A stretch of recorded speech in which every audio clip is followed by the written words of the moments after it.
এখন সময় সকাল 6:40 আর আজকের ব্লগটা এখান থেকে মানে দ্য স্টে ইন গেস্ট হাউসের গ্যারাজ থেকেই শুরু করছি। তো 6টার সময় আমরা রেডি হয়ে মোটামুটি লাগেজ বাঁধতে 6:30 প্রায় বেজে গিয়েছিল। দুটো গাড়ির লাগেজ বাঁধলাম, সৌমিত্রদার গাড়ি আমার গাড়ির লাগেজ বেঁধে। তো এখন 6:40 বেজে গিয়েছে। এত সকাল সকাল বেরোনোর মেন কারণ হলো কি, আজকে চেরাপুঞ্জির কয়েকটা সুন্দর সুন্দর স্পট ভিজিট করার আছে। এই হলো শিলংয়ের সেন্টার পয়েন্ট, আর সেন্টার পয়েন্টের পাশ থেকে এই রাস্তাটা নিয়ে নিলাম। আজকে শিলং থেকে চলে যাচ্ছি চেরাপুঞ্জির দিকে, আর চেরাপুঞ্জির কয়েকটা সুন্দর সুন্দর স্পট ভিজিট করার আছে। তো এবার যে 4 দিন থাকবো সেটা 4 দিন ওই চেরাপুঞ্জির ঠিক আগে। চেরাপুঞ্জি এখান থেকে দূরত্ব 52 কিলোমিটার, কিন্তু আমরা যে হোমস্টেতে থাকবো সেটা রইবা হোমস্টে, চেরাপুঞ্জি থেকে প্রায় 20 কিলোমিটার আগে, মানে চেরাপুঞ্জি আর শিলংয়ের মাঝখানটাতে একটা হোমস্টেতে। আজকে আমাদের প্ল্যানিং আছে এখন এখান থেকে যাব রইবা হোমস্টেতে। রইবা হোমস্টেতে চেক ইন করে আমরা কয়েকটা স্পট যেমন Mawdok Dympep view point, 7 sister waterfalls, eco park, Mawsmai cave, Nohkalikai waterfalls, সবগুলো সুন্দর সুন্দর স্পট, চেরাপুঞ্জির বিখ্যাত স্পট। তো ওটা ভিজিট করে তারপর আমরা আবার ফের রবিবাতে আসবো। তো ভিডিওর সঙ্গে থেকেও এবার থেকে যে ব্লগগুলো আসবে সেটা খুব ইন্টারেস্টিং, খুব ভালো ব্লগ আসতে চলেছে। শিলংয়ে 2 দিন আছি। এই যে আমার ব্যান্ডটা একটু ভিজে গিয়েছিল, বাতাসে এত আর্দ্রতার পরিমাণটা বেশি, 2 দিনই শুকলো না। যেমন ভিজেছিল ঠিক তেমনই আছি, একটু শুকিয়েছে 2 দিনে। তো ট্যাঙ্কে লাগিয়ে দিয়েছি, যদি হাওয়াতে একটু শুকোয় আর কি। এখান থেকে যে হোমস্টেতে থাকছি রবিবার হোমস্টে, তার ডিস্টেন্স দেখা যাচ্ছে 33 কিলোমিটার, সময় লাগবে 1 ঘন্টা 5 মিনিট। আর আজকে সকাল থেকে ওয়েদারটা দেখো, দারুণ ওয়েদার। সন্ধ্যাবেলা যেহেতু বৃষ্টি হয়েছে, তো ওই জন্য আজকে বেশ ভালোই ঠান্ডা আছে।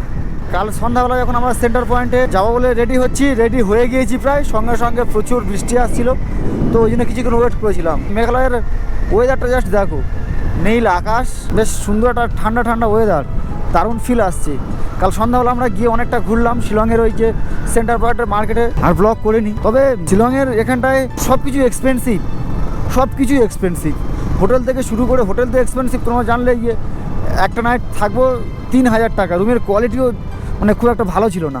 আমরা বাঙালি খাবার একটা দোকান পেয়েছিলাম, মা কালী হোটেল না রেস্টুরেন্ট হবে সম্ভবত, ওই সেন্টার পয়েন্টের কাছেই মা কালী হোটেল রেস্টুরেন্ট। ওখানে খাবারের দামটা অনেকটাই কম আর কোয়ালিটি ঠিকঠাকই আছে, তবে একটু গলির মধ্যে যেতে হবে, একটু জিজ্ঞাসা করলে হয়ে যাবে।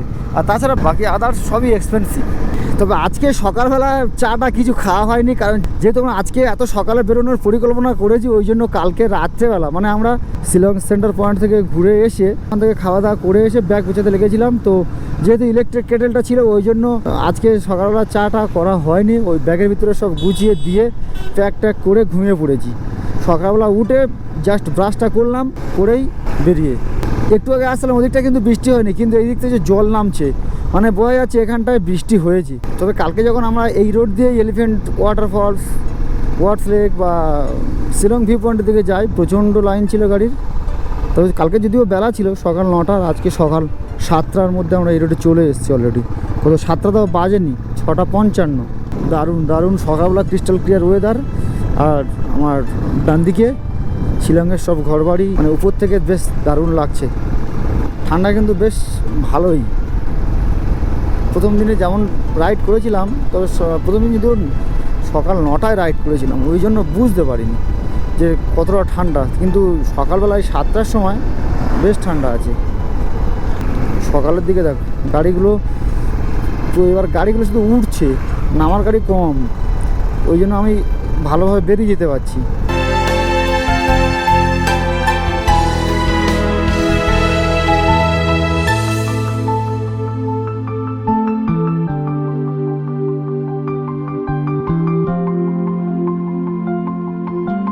ওয়াও, দারুণ ভিউ। সামনে দেখো মেঘ, পাহাড়ের ধারে সবজি চাষ হয়েছে।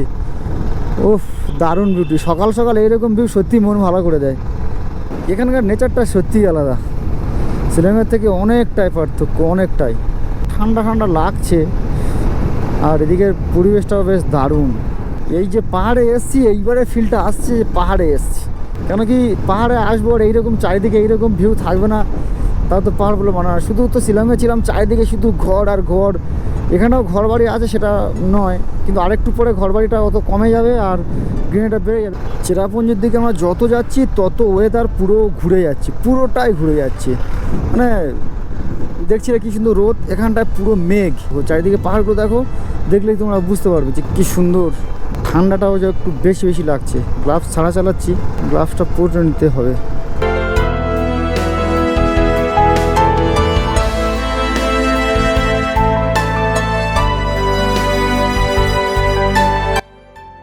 চলে এসেছি মাওঝং।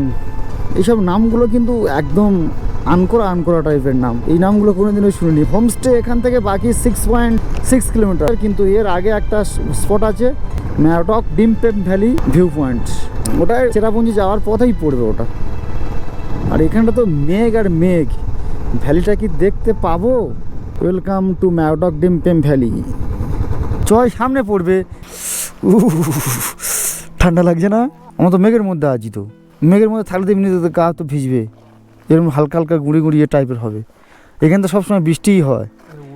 এটা ম্যাওটক ডিমপেম ভ্যালি ভিউ পয়েন্ট, কিন্তু এখন পুরো মেঘে ভর্তি। আমরা পরে আসবো, যেহেতু আমরা কাছাকাছি আছি, আমরা এই 2 কিলোমিটারের মধ্যে আছি, তো এটা ভিজিট করে যাব। কি সুন্দর, মানে একটু পরে ওয়েদারটা পরিষ্কার হলে বোঝা যাবে যে জায়গাটার বিউটিটা কত। মেঘ ভরে গিয়েছে বলে ওই জন্য আমরা মানে লাইন একটা পরে নিলাম, হালকা হালকা করে বৃষ্টি আসছে, হালকা হালকা করে।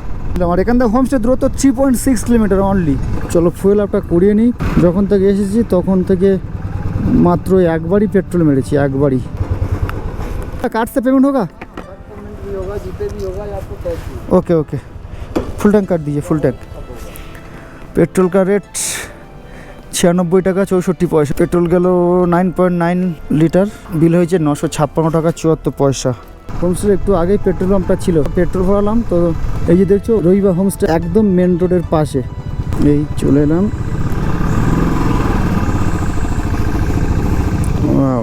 চলে এসেছি রহিবা হোমস্টে, মেন রোডের পাশেই একদম হোমস্টেটা। লোকেশনটা দারুণ। সব থেকে ইন্টারেস্টিং ব্যাপার যে এই যে হোমস্টের পাশে গাছ ফাছগুলো আছে একদম পাহাড়ের কোলে একদম, তো ওখান থেকে বিভিন্ন পোকার আওয়াজ জায়গাটার সৌন্দর্যটা আরও বাড়িয়ে দিয়েছে। পোকাগুলো একসঙ্গে ডেকে উঠছে, একটা ডাকলে একসঙ্গে এই আওয়াজটা শোনো।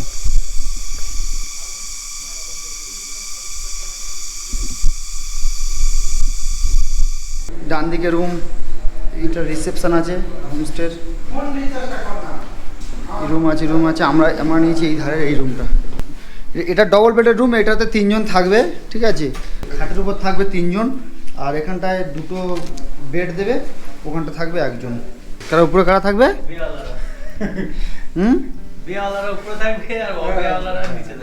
তো উপরে থাকবে 2 জন, আর আমার নিচে থাকবে 2 জন। আমাদের দুটো বেড দেবে, তাই তো?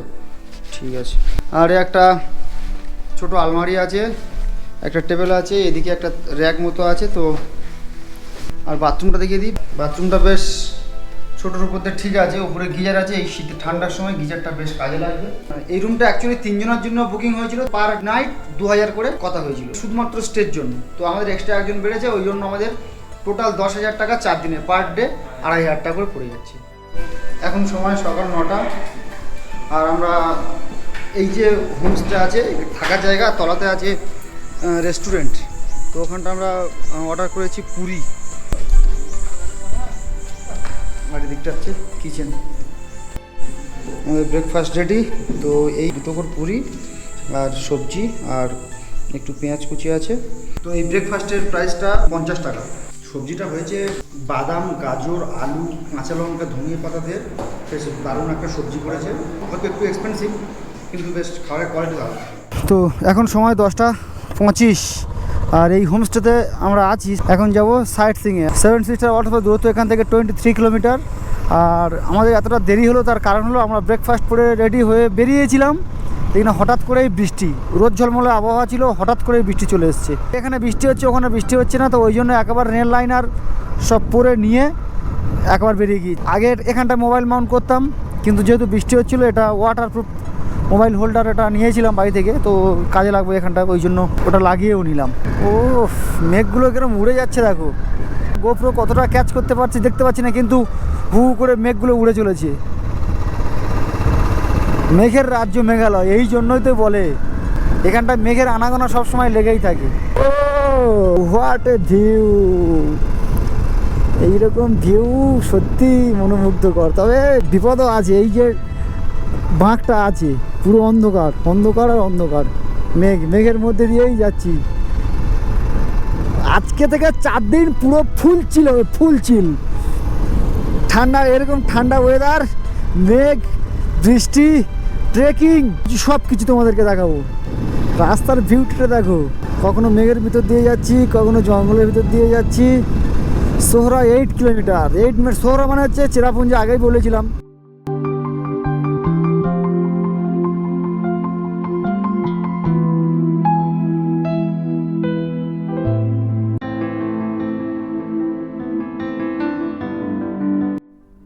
Welcome to Wakaba false.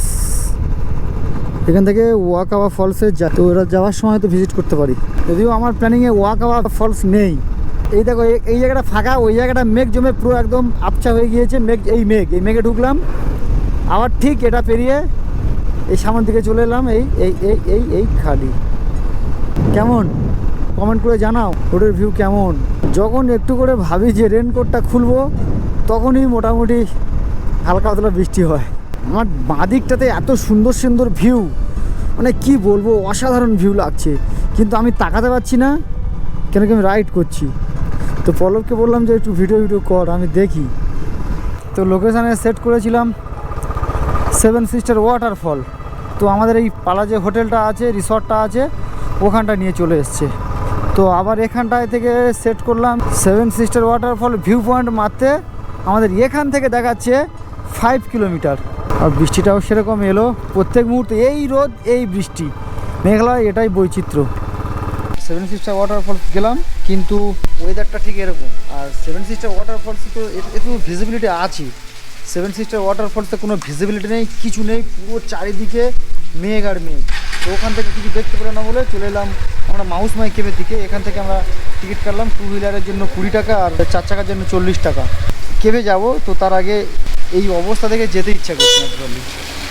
কেভে ঢোকার জন্য এখান থেকে টিকিট কাটতে হচ্ছে, অ্যাডাল্টদের জন্য 30 টাকা, বাচ্চাদের জন্য তো 10 টাকা। এই হলো কেভের রাস্তা। আসছিলাম তো প্রচণ্ড বৃষ্টি হচ্ছিল, তো ট্যাঙ্ক ব্যাগটা পিঠে নিয়ে আর এই গোপ্রোটা বের করেছি, কিন্তু মাইকের সাউন্ডটা হয়তো একটু আসতে হতে পারে, কেন কি মাইকটা আমি প্লাস্টিক দিয়ে আমি বেঁধে দিয়েছি। এখান থেকে ওঠার রাস্তা এটাই, বেশ সিঁড়িটা সুন্দর, ঘুরে ওঠার জন্য রেলিংও আছে, গুহায় ঢোকার এই পথ।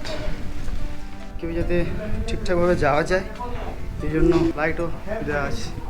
তো বাইরে তো প্রচণ্ড বৃষ্টি হচ্ছে, আর কেবের মধ্যে জল চুঁয়ে পড়ছে, আর এদিকে যাওয়ার জন্য দুদিকে লাইটও আছে। হয়তো অতটা চাপ হতো না, এই জায়গায় যে যাওয়াটাই তো চাপের না। ঝুঁকে নামতে হবে। শুনতে দা, হেলমেটটা ধরো, হেলমেটটা আর এদিক পিঠে ব্যাগ দুটো চাপ হয়ে যাচ্ছে, রেনকোট পাও ঠিকঠাক ভাঁজ করতে পারছি না।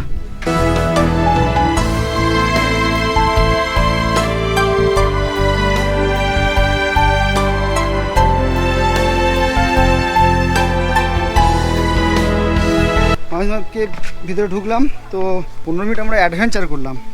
মানে আমাদের অসুবিধা হওয়ার মেন কারণ হলো কি, রেন লেয়ার পরে আছি, তারপর হাতে হেলমেট আছে, পিঠে ট্যাঙ্ক ব্যাগ আছে, তো এই জন্য একটু অসুবিধাটা হলো। না হলে আমাদের যেরকম শরীর, আমাদের অসুবিধা হওয়ার কথা নয়। এখন সময় 12টা 45, আর আমরা এই মাউসমাই কেভ থেকে চলে যাচ্ছি 7 সিস্টারের দিকে। কারণ 7 সিস্টার যখন এসেছিলাম পুরো জায়গাটা মেঘে ঢেকে গিয়েছিল, ওই জন্য 7 সিস্টার দেখতে পাইনি। তো চলে এসেছি 7 সিস্টার ওয়াটারফলস। তো একটু আগে ঘুরে গিয়েছিলাম, এখানটায় প্রচণ্ড মেঘ ছিল, পুরো জায়গাটা পুরো ঢাকা গিয়েছিল। তো এই 7 সিস্টার ওয়াটারফলসের আরেক নাম হচ্ছে কি সিংথিয়ান ফলস বা মাউসমাই ফলস নামেও পরিচিত। একদম রাস্তার পাশেই ভিউ পয়েন্টটা আছে। তো এই যে 7 সিস্টার জলপ্রপাত দেখতে পাচ্ছ, এই উপর থেকে পড়ছে। তো এই জল পড়ছে 315 মিটার উচ্চতা থেকে। ভারতের সব থেকে উঁচু জলপ্রপাতগুলির মধ্যে এটাও একটা পড়ে। খাসি পাহাড় থেকে জলটা পড়ছে। 7 সিস্টার ওয়াটারফলস পাশাপাশি 7টা রাজ্যকে ইন্ডিকেট করে। এখনই এখানে ছিলাম, আর সঙ্গে সঙ্গে মেঘ উঠে গিয়ে ওয়াটারফলসের ভিজিবিলিটিটা পুরো আস্তে আস্তে বন্ধ হয়ে যাচ্ছে। ওয়াটারফলসটা দেখতে তো খুব সুন্দর লাগছে, কিন্তু এই যে মেঘগুলো, এই চারপাশের মেঘগুলো এই সৌন্দর্যটাকে আরও বাড়িয়ে দিয়েছে।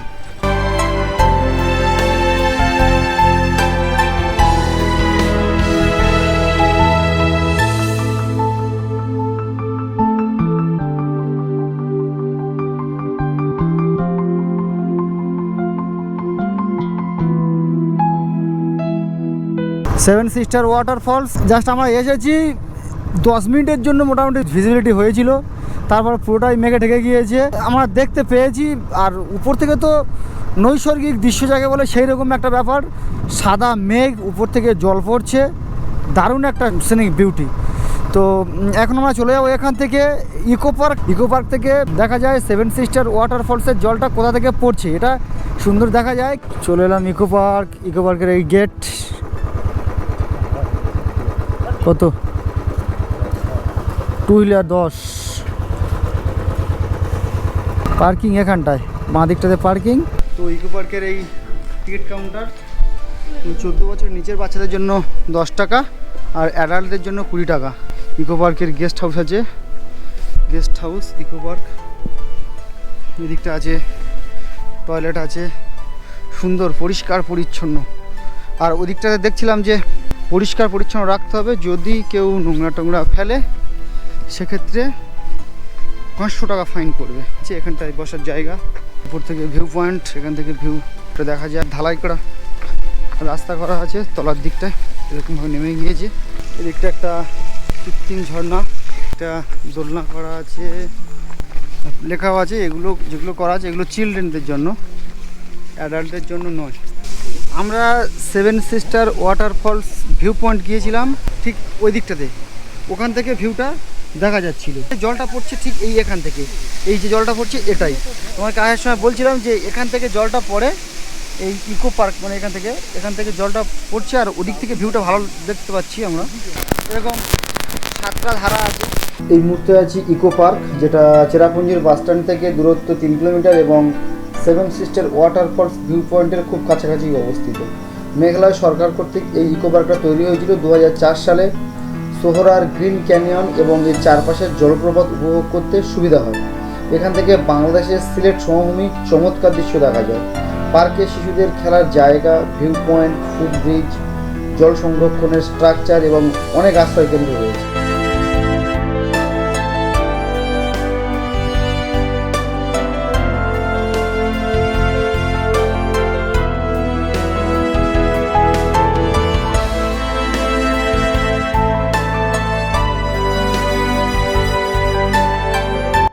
এখন সময় 2:34 আর আমরা ইকো পার্ক থেকে লাঞ্চ করলাম। তো লাঞ্চে কী খেলাম তোমরা দেখলেই, তবে খাওয়া দাওয়াটা খুবই ভালো হয়েছে, কারণ এইরকম সময় এরকম লোকেশানে খাওয়াটা তো আমাদের দরকার ছিল। তারপরে তো খাওয়াটা বেশ সুন্দর টেস্টি খাবার, ডবল ডিম ছিল, সবজি ছিল, ডাল ছিল, তো থালি সিস্টেম, যত ভাত নিতে পারো। তো 150 টাকা থালি। তো এখান থেকে নকালিকা, মানে এটা আজকে আমাদের শেষ ডেস্টিনেশন। আজকে আমরা এখানটায় লাস্ট নকালিকাতে যাব, দূরত্ব আছে 10 কিলোমিটার। অ্যাকচুয়ালি নকালিকায় ওয়াটারফলসটা গুগল লোকেশানে যেটা দেখাচ্ছে সেটা কিন্তু একদম রং দেখাচ্ছে। যে রাস্তা দেখাচ্ছে সে রাস্তা নো এন্ট্রি, আর বিভিন্ন জায়গায় ইন্ডিকেট করে দেখাচ্ছে, এই যেমন টু নকালিকা ফলস ডান দিকে আরও দিয়ে ইন্ডিকেট করে দিয়েছে, এই সামনে এইরকম বিভিন্ন জায়গায় ইন্ডিকেট করে দিয়েছি। তো আমার লোকেশানে দেখাচ্ছে 3.6, এখানে দেখাচ্ছে 4.8। বোঝো তাহলে লোকেশান কতটা ভুল দেখাচ্ছে, এখনও পর্যন্ত দেখাচ্ছে ভুল। যাই হোক, তবে চেরাপুঞ্জির যে ঘোরার স্পটগুলো আছে সেগুলো সব পাশাপাশিই আছে। দেখো দারুণ দারুণ, সামনে ভ্যালি, এদিকেও ভ্যালি, আর মাঝখান থেকে এরকম রাস্তা। চলে এসেছি নকালিকাও। টিকিট কাটতে হবে, অ্যাডাল্টদের জন্য 50 টাকা পার হেড। ও 4 আদমি, হ্যাঁ। বাইকগুলো পার্কিং করতে হবে এখানটায়। এখন সময় 3:22 আর চলে এসেছি নহকালিকাই জলপ্রপাত। এটি ভারতবর্ষের বৃহত্তম প্লান্ট জলপ্রপাত, যার উচ্চতা 340 মিটার। তো এই জলপ্রপাতটি তুলনামূলকভাবে ছোট মালভূমির উপর বৃষ্টির জল দ্বারা সৃষ্ট। ডিসেম্বর থেকে ফেব্রুয়ারি মাস পর্যন্ত বৃষ্টি যখন কমে যায় তখন এই জলপ্রপাতের জলটা অনেকটা কমে যায়। তো এই জলপ্রপাতের একটা করুণ ইতিহাস আছে। তো রংজির তেহ নামে একটি গ্রামে কালিকাই বলে একটা মেয়ে বাস করতেন, যিনি দেখতে পান যে তার স্বামীর মৃত্যুর পর পুনরায় বিয়ে করা ছাড়া আর কোনো উপায় নেই। আগের পক্ষে লিখার একটি কন্যা সন্তান ছিল, তাই নিজেকে টিকিয়ে রাখার জন্য এবং সন্তানকে খাওয়ানোর জন্য তিনি একটি কুলির কঠিন কাজ গ্রহণ করেছিলেন। লিকায়ের সন্তানের প্রতি ভালোবাসার ফলে তার দ্বিতীয় স্বামীর ঈর্ষান্বিত ক্রোধ গ্রাস করে। কালিকাই যখন কাজে গিয়েছিলেন তখন তার স্বামী তার কন্যা সন্তানকে হত্যা করে তার মাংস রান্না করে ঘরে রেখে দিয়েছিলেন। লিকাই কাজ থেকে ফিরে তার সন্তানকে দেখতে না পেয়ে বিচলিত হয়েছিল, কিন্তু সে তখন প্রচণ্ড ক্ষুধার্ত ছিল, তাই রান্না করা মাংসটি পেট ভরে খায়। কালিকাই সাধারণত খাওয়ার পরে সুপারি চিবিয়ে খেতেন, কিন্তু যেখানে সুপারি প্রস্তুত করতেন সেখানে একটি কাটা আঙুল খুঁজে পেয়ে আতঙ্কিত হয়েছিলেন। তার অনুপস্থিতিতে কি হয়েছিল তা বুঝতে পেরে সে রাগে এবং দুঃখে পাগল হয়ে গেল। তারপর উন্মত্ত হয়ে ছুটতে ছুটতে এখান থেকে এই জলপ্রপাতের উপর থেকে লাফ দিয়ে নিজেকে শেষ করে দিয়েছিলেন। তারপর থেকে এই জলপ্রপাতটির নামকরণ করা হয়েছিল মহাকালিকাই জলপ্রপাত।